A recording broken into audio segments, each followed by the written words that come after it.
আমি আজ আপনাদের পাঠ করে শোনাব মহানায়ক উত্তম কুমারের শেষ সাক্ষাৎকার, সাংবাদিক বিমল চক্রবর্তীর স্মৃতিচারণ। মহানায়ক উত্তম কুমারকে নিয়ে সাংবাদিক বিমল চক্রবর্তীর স্মৃতিচারণার কাহিনী আমরা গতকাল শুরু করেছিলাম। আজ সেই স্মৃতিরই শেষ অধ্যায়। 24শে জুলাইয়ের সেই অশুভ দিনটার মাস দুয়েক আগে, মে মাসের এক সন্ধ্যায় আমি তার ওখানে গিয়েছিলাম।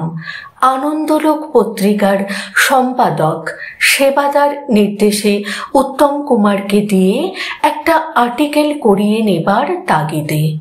সেবাদার ইচ্ছে ছিল নিজের নামের লেখা, নিজের জীবনের কিছু কথা অথবা সিনেমা জগৎ নিয়ে বিশেষ ধরনের কিছু আলোচনা, তা যেন উত্তম কুমার নিজেই লেখেন।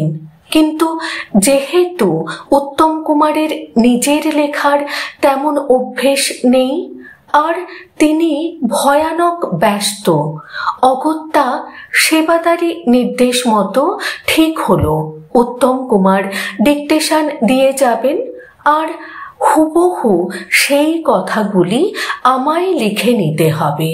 কোনো রকম অনুলেখন গোছের লেখা নয়, আমার নিজের ভাষায় তো একেবারেই নয়।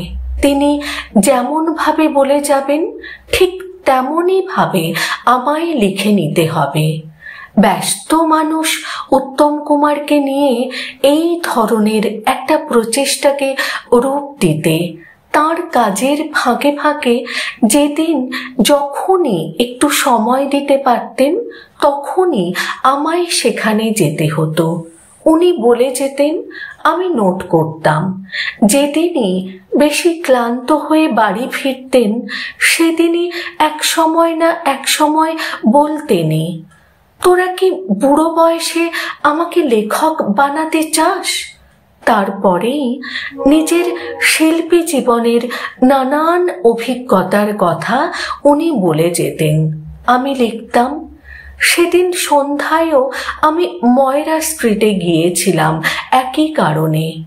যথারীতি উত্তমদা বুড়ো বয়সের প্রসঙ্গের কথা উত্থাপন করলেন, আর হঠাৎই সেদিন বলে ফেললেন, আমার যাবার দিন ঘনিয়ে এসেছে।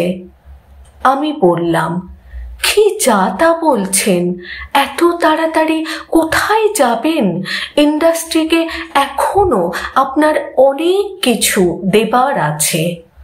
অতঃপর উত্তম কুমার যা বললেন তা হুবহু আমি তার নিজের লেখা মশলা হিসেবে নোট করে নিয়েছি।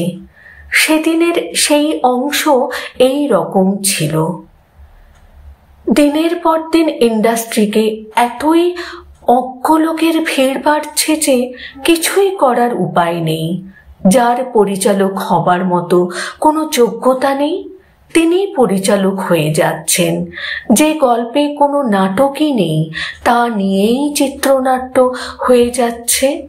যাকে দিয়ে যা হয় না তিনিই তা করে যাচ্ছেন। ফলে দিব্য দৃষ্টিতে দেখতে পাচ্ছি বাংলা ছবির সামনে বড়ই দুর্দিন। আমার অভিনয় জীবনের শুরুতে তেমন কিছু পরিচালক পেয়েছিলাম, তেমন কিছু চিত্রনাট্যকার পেয়েছিলাম যারা সফল ছবি তৈরির ক্ষেত্রে চিত্র ও নাটক এই দুইয়ের মিলনই যে অত্যন্ত জরুরি সে বিষয়ে যথেষ্ট সচেতন থাকতেন।